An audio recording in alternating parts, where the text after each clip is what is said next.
Hello and welcome to week 4 of BA320. I want to start off by thanking everybody for the participation we've had so far in class through the discussion questions, the good lecture responses, and the great papers we've had so far. If you have fallen a little bit behind, please try to catch up on getting your homework in. I can still grade that. I know I've said it a bunch of times, but it is docked 20%, but it's still going to help. So week 4, let's dive right in to what is due. You'll see that I am on the home page, or you can also go to modules and that should have everything, but let's just work off of the home page. That makes it a little bit easier. So I'm down here in module 4. So you'll have your checklist and objectives. So that's what to do this week and what we want you to learn, the things that we're going to cover.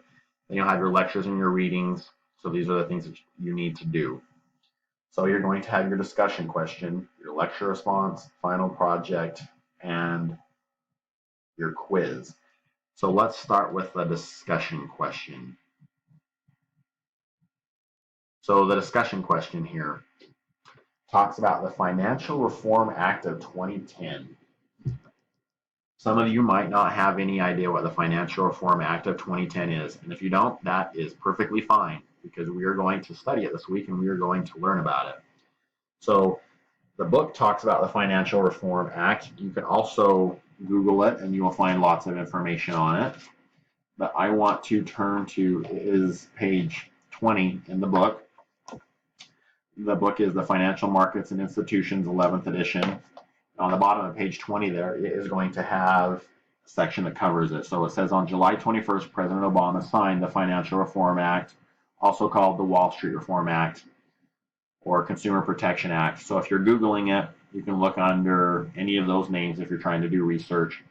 And the goal of this was to prevent some of the problems that caused the credit crisis. The credit crisis was over the few years leading up to 2010. So 8, 9, well, I believe 7, 8, 9, and then into 10. Some of you might be freshmen in college, and if you are, you probably really don't know a lot about that one unless you read about it, you didn't experience it. Some of you might be a little bit older and you did go through it. I went through it. You know, I bought my first house in 2006 as the bubble was blowing up for the housing market. A few years after I bought it, it popped and collapsed. Luckily, I ended up being okay with my house because I bought a smaller house at a lower dollar amount, but I had some friends who had bought bigger houses with high dollar amounts and they were worth almost nothing compared to what they had paid. Like, I know one guy that bought a house for I think about $250,000 and ended up selling it for about $80,000 down in Arizona. Some places like Arizona and Nevada were hit harder because the housing prices went up so quickly there. So this was to help consumers be protected from some of those same things happening again. And one of the big things in here that talks about on this page is that mortgage lenders had to verify income, job status, and credit history of mortgage applicants. Before that, they didn't really do much of that, which sounds kind of crazy. It does, but it did happen. There were people out there making $8 an hour getting $300,000 loans, from what I've heard. That is just ridiculous. So while this was a reactionary thing, it was still very much needed to protect consumers. People should be able to protect themselves, but unfortunately, they don't always do that.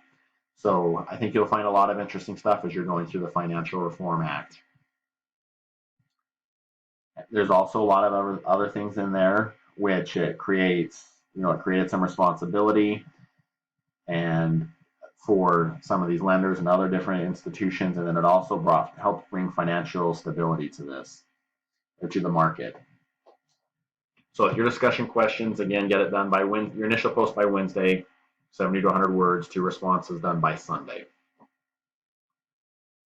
So that's a discussion. Your lecture response, due by Wednesday, 150 words about what we've learned, or what you've learned, by watching the lecture and the different things that we've talked about.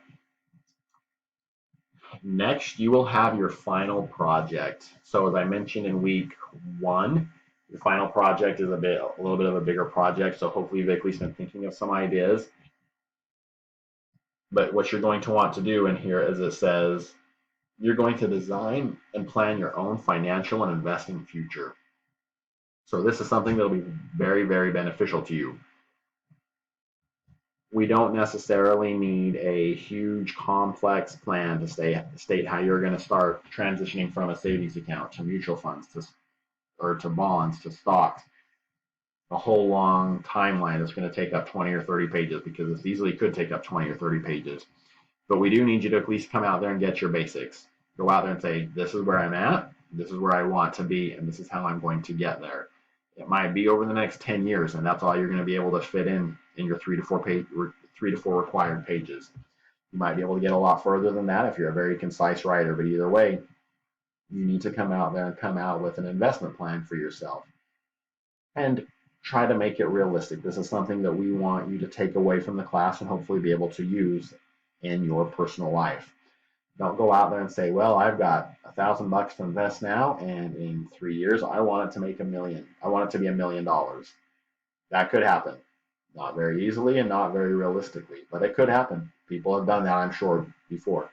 So maybe start how you're going to take your $1,000, and if you want to play it safe, if you want to be a little more advantageous or courageous, and take a little more risk, that's fine. But just talk about the risks and rewards and how you're going to invest as you move forward.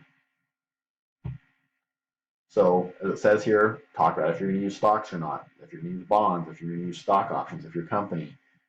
So there's ESOP plans and employee stock option plans. Those are stock option plans. Maybe your company offers something like that. But you should assume that you'll have a variety and extensive investing future. You should provide plenty of detail of what you will and will not be using in the future. So don't just write your plan on, I am just going to go 100% stocks all the way. Maybe that's something that you think that you want to do, but the idea of this is to look at all of your options. Say, maybe I'm going to do stocks for this amount of time. Maybe I'll do some bonds, because one of the things that you want to do is be diversified. Diversification is key. There's a saying, don't put all of your eggs in one basket. Why? Because if you drop that basket, you lost all of your eggs. But if you put it in multiple baskets, you're still going to have some eggs left. If you put all your money in stocks and in one company in particular, and that company goes under, you've lost all of your money.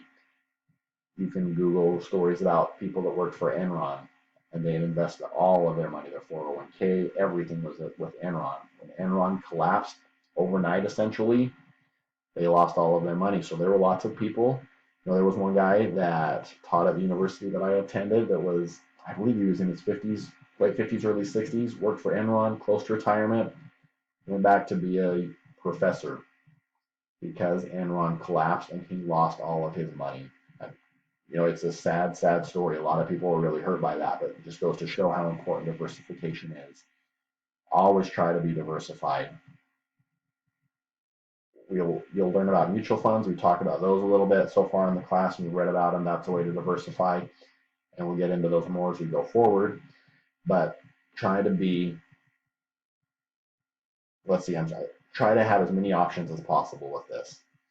So try to go out there and look at all of the different things that you can look at: stocks, bonds, options, different things like that. And I think this is something that will really benefit you as you move forward. So if this paper needs to be a little bit longer, it needs to be at least 3 to 4 pages, double-spaced, APA format with a title page. Again, the title page does not count as one of the 3 to 4 pages. And then once you have that, save it and upload it, and I will get it graded as quickly as possible. And as always, this is due by Sunday at midnight, or 11:59. So when the clock strikes midnight, it is due. If it is at 12:01, it is late. So that is what is due for your final project. Next is the quiz. So you're going to have a quiz again this week, pretty similar to the ones that you've taken in the past. Just make sure to give yourself plenty of time to take it. Don't wait until 10 minutes before it's ready to be closed on Sunday night, because then you'll just have to rush through it and guess on your answer. So try to take it a little bit earlier in the week if you can. And then the link below that is your job search resources, again, that the school has provided for you. So as you'll see, pretty similar to what we've been doing in the past: your discussion, a lecture response, a project, your final project, which is your paper, and then your Module 4 quiz. If you have any questions, please reach out to me. Let me know. I'd be happy to talk to you about that. Just get going on that paper as quick as you can. Don't wait until Saturday morning to start it, because then you're going to have a long weekend. Hopefully you've been building up on that a little bit as you've been going along. And again, I want to thank everybody for their participation so far and for the great papers that we have seen. And if you have any questions, let me know. Otherwise, you will hear from me when you listen to the week 5 lecture. Thanks.